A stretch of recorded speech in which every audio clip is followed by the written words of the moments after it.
Good morning, good afternoon, good evening, everybody, because I guess this will be pre-recorded, so people will be listening to us at different time zones in the US and around the world. I'm Nick Skarmeas, I'm a neurologist. I have some additional training in biostatistics and epidemiology. I see mostly patients with cognitive problems and dementia. And I do research in a field related to the paper that we will be discussing in lifestyle and nutrition in relation to cognitive function. I am at the National and Kapodistrian University of Athens in Greece, and I have affiliation also with Columbia University. And I have with me Socrates, so maybe Socrates, you can go on and introduce yourself. Yeah. Hello, everyone, and welcome. My name is Dr. Socrates Harissis, and I'm a neurology resident at UT Health San Antonio. Great. Thanks, Socrates. So let's start by telling you about the study we'll be discussing today. So I'm reading the title, Association of Serum Antioxidant Vitamins and Carotenoids with Incident Alzheimer's Disease and All-Cause Dementia among US adults. So it's a paper in neurology. I think maybe Socrates will describe to us a little bit in a little bit more detail shortly after I finish. But just to tell you that it's a big study using nutritional data from the NHANES, the National Health and Nutrition Examination Survey, and linking this nutritional information with incident dementia from the Centers for Medicare and Medicaid follow-up data. Big study, more than 7,000 participants with long follow-up. And the study reports an association between serum levels of certain carotenoids and antioxidants, lutein and zeaxanthin, and beta cryptoxanthin with dementia. So Socrates will describe to us a little bit more shortly, but we thought that maybe it's a good idea to give a brief background on the field before we outline the details of the study. So this field that examines associations between nutrition and cognition is quite complex and quite conflicting. We know that the field of cognitive changes relating to neurodegeneration is complex, partially due to the long latency and the multiple type of brain pathologies in the brain. But looking into nutrition in relation to these cognitive outcomes and dementia makes it even more complex, because nutrition itself is a complex construct. Many foods, many food groups, many nutrients, micronutrients, macronutrients, and then a dynamic nature that changes over time during our lifestyle differences at young ages, at middle ages, at older ages. And then also a lot of complexity in relation to assessments of nutrition. So it relates to the paper that we will discuss, but more traditionally in most studies, nutrition is evaluated through the food frequency questionnaires, the FFQs, where we ask people about their habitual intake over the course of the last month, or over the last 6 months, or over the course of a year, of the most common categories of foods. That's the most common instrument that is used in nutritional epidemiological research. But then there are other methods. There are the so-called dietary recall methods, where we ask participants to outline what they had during the previous day. And then we sample more than once. So we take some weekdays and some weekends, and we get information from these dietary recalls. Each method has advantages and disadvantages. But when we get dietary recalls, we may be able to get information of a larger variety of foods. We can capture everything, and we can have a better estimate of the total caloric intake and the nutrients that people are consuming. And this is the method that has been used in the study that we will discuss. And then from the information that we get either from the questionnaires, the food frequency questionnaires, the FFQ, or from the dietary recalls, we can estimate nutrients. So we can estimate different types of macro and micronutrients from the information that the participants report. But an alternative way to estimate these nutrients is by directly measuring them in the blood of participants. And this is what the study we're discussing today has performed. And there are advantages and disadvantages when we estimate the nutrients from what people report they're eating versus measuring them in their blood.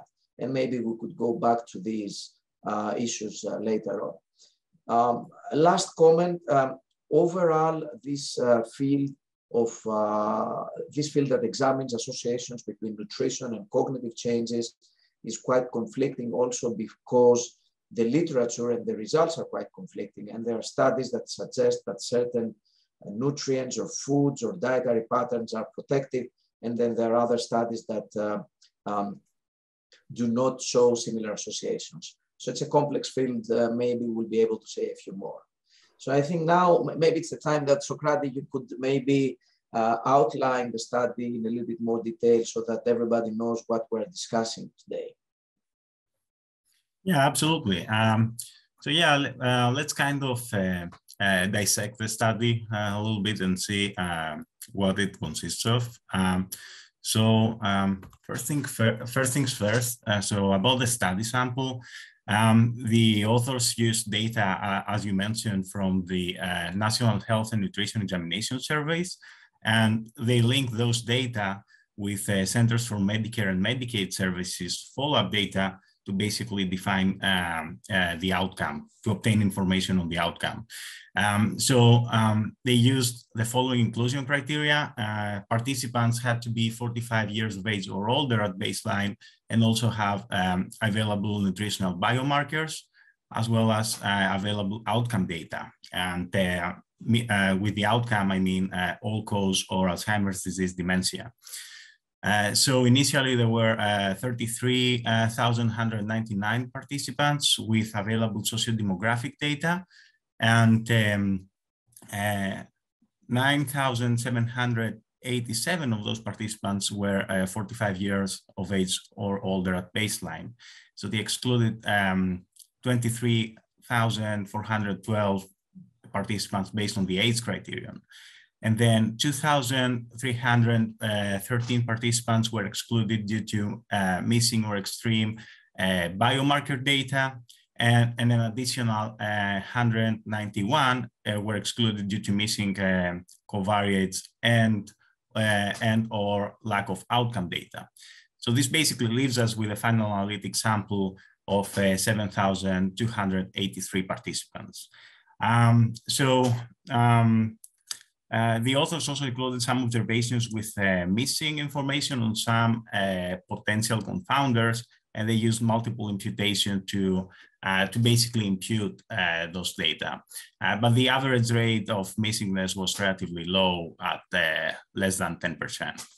And finally, they defined a second sample for sensitivity analysis purposes by further restricting the initial sample to participants that were 65 years of age or older at baseline. And with that, they ended up with a final sample of 3,618 participants. So basically, some words about the outcome and the predictors. The outcome was basically either all-cause or Alzheimer's disease dementia, and they used data from Centers of Medicare and Medicaid to obtain this diagnosis, as well as the time of disease onset. Their follow-up time could go up to 26 years. And then they measured serum carotenoid and antioxidant vitamins using high-performance liquid chromatography. They also defined different sets of covariates for appropriate confounder adjustments. I'll tell you a little bit more on that in a little bit. So for statistical analysis, they used Cox proportional hazards models And the outcome was either all-cause or Alzheimer's disease dementia.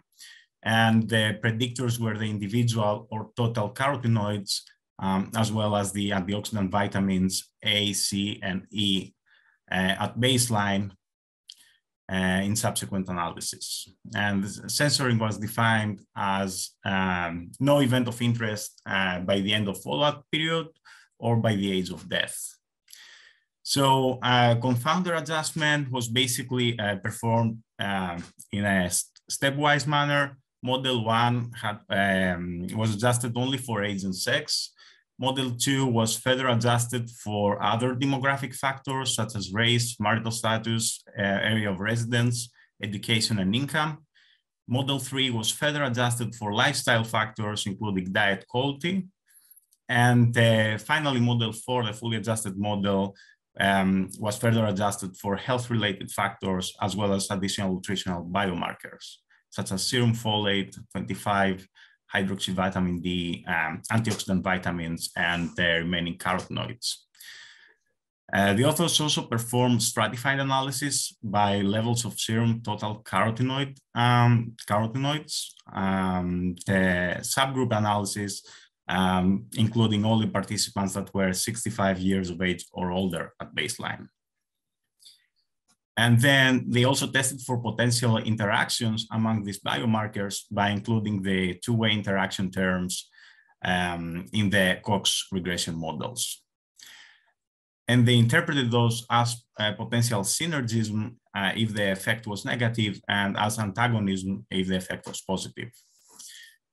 So they perform a family-wise Bonferroni correction to account for multiple testing, but they only accounted for outcome multiplicity.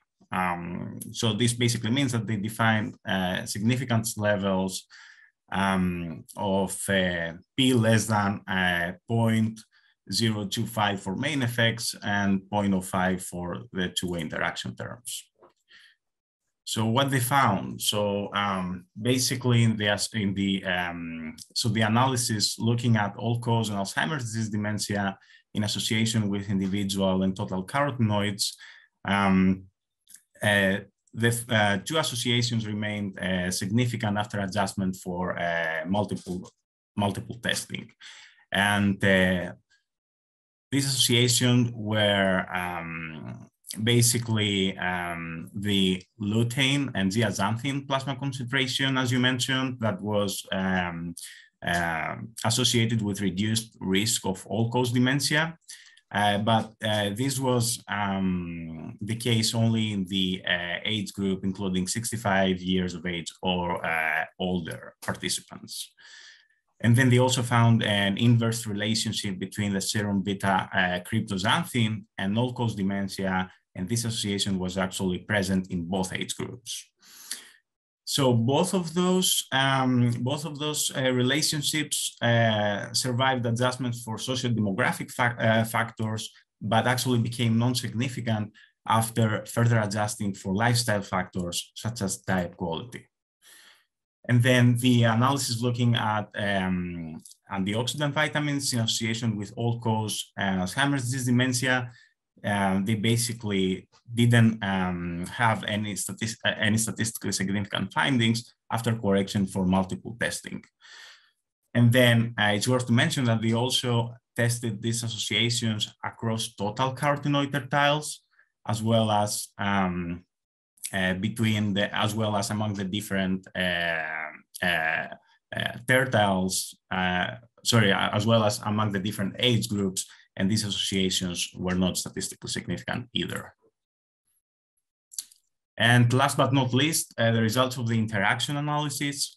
They basically found antagonistic interactions between serum vitamin A and alpha carotene in association with dementia incidence, both Alzheimer's disease and all-cause dementia, and also between vitamin A and beta carotene in association with Alzheimer's disease incidence, vitamin E and lycopene in association with Alzheimer's disease incidence, and finally, an antagonistic interaction between lycopene and beta carotene in association with Alzheimer's disease incidence.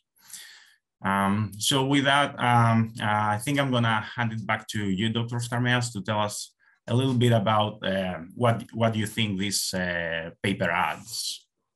Oh, thanks, Socrates. It was a very detailed outline. I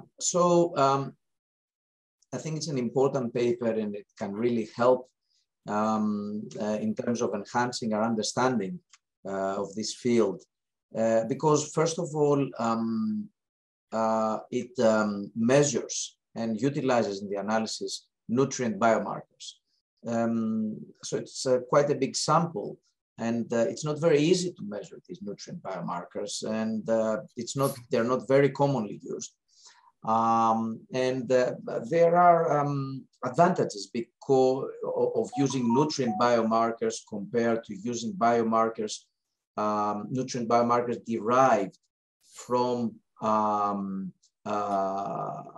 nutritional information from questionnaires only. So there's an advantage in deriving them from biological fluids from blood, because you take into account that way also what has been absorbed. You take into account inherent variations in the metabolic environment for these biomarkers. So you're in a way a step closer to the biology. While if you obtain it only from the questionnaires about what people eat, you're a little bit further away. So that's one big advantage. And the second is the size. It's pretty big. It's more than 7,000 participants, and that provides a lot of power. The third thing that this paper adds is, the very long follow-up. A major issue in this field is, the concern about the reverse causality, because we know that all these processes of neurodegeneration start in the brain 15 and 20 years before the clinical manifestations of the disease. So due to this long latency, there's always the concern about reverse causality when we examine any epidemiological protective or risk factor. So here the average follow-up was about 16 to 17 years, and it reached up to 26. So we are quite far away from the clinical onset of the disease, and probably we are obtaining the nutritional information probably before even the biological, pathological changes in the brain start. So that's a huge add-on that comes from this study. And then, because the NHANES is a very detailed study, it has information on multiple different participant characteristics. So the study has been able to adjust for different and multiple confounders about different aspects of clinical and demographic factors, of socioeconomic status, of lifestyle, and so forth. And finally, it's not very commonly done, but due to the increased power, the authors of the study were able to look at interactions. This is not commonly possible in other studies, but now there was the ability to look into this possibility. So interactions between different carotenoids and between carotenoids and antioxidant vitamins were investigated. These are all very important. Elements of information that this paper adds in relation to comparative studies that are being done in the field. So that's how I would summarize. And I think it's an important topic also, these antioxidant vitamins that are being looked at. These antioxidants are a very important field in relation to cognition that has been relatively not very well explored. And, some previous studies, including some of our own, has started scratching the surface. I don't know if, Socrates, maybe you want to say a little bit more about that? Yeah, absolutely. I totally agree with you. I think it's a very interesting topic. Oxidative stress and redox imbalance are actually known to play a role in neurodegeneration from prior evidence, as you said. And when we're talking about oxidative stress, we're basically talking about increased production of reactive oxygen species. So these are actually byproducts of aerobic metabolism, and they are really unstable because they have an unpaired electron, and they kind of trying to get rid of this electron to transition to a lower energy state. This can actually cause some issues, because if there is like an imbalance between antioxidant defense systems and that are actually responsible for neutralizing the reactive oxygen species and increased production of those, you know, they're trying to get rid of this electron, and they can give it to lipid molecules, causing membrane dysfunction, or they can give it to amino acids, causing protein dysfunction and misfolding, you know, potentially even contributing to amyloidogenesis through this pathway. They can also cause, you know, enzyme dysfunction and metabolic dysfunction, or even DNA and RNA damage. And, you know, keeping in mind that the brain is a highly active metabolic tissue, this means that has like a really excessive amounts of aerobic metabolism, and in turn that leads to increased production of reactive oxygen species. So these antioxidant defense systems are really important when it comes to the brain.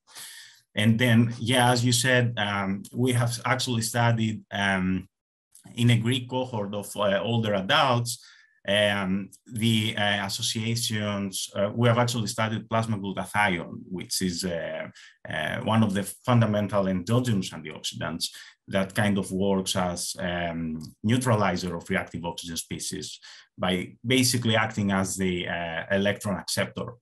And so we found that higher concentrations of plasma glutathione were actually associated with reduced risk of Alzheimer's disease incidence, of reduced risk of Alzheimer's disease, and also slower rates of decline of executive function over time.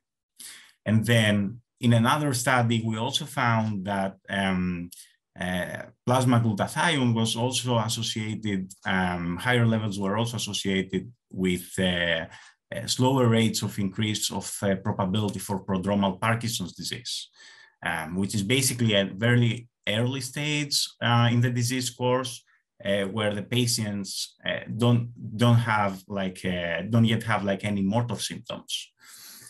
And so, yeah, I mean, I could go on and on, but I think like the gist of it is that oxidative stress might actually play a role in these disorders, and by finding ways to counteract it, we might actually be able to offer some protection against neurodegeneration.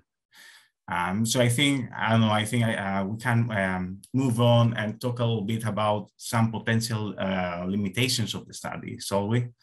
Okay, great. So, I mean, you know, like all studies, there are limitations. To me, you know, the most, the most prominent one is the fact that the associations seem to attenuate quite a bit, or essentially one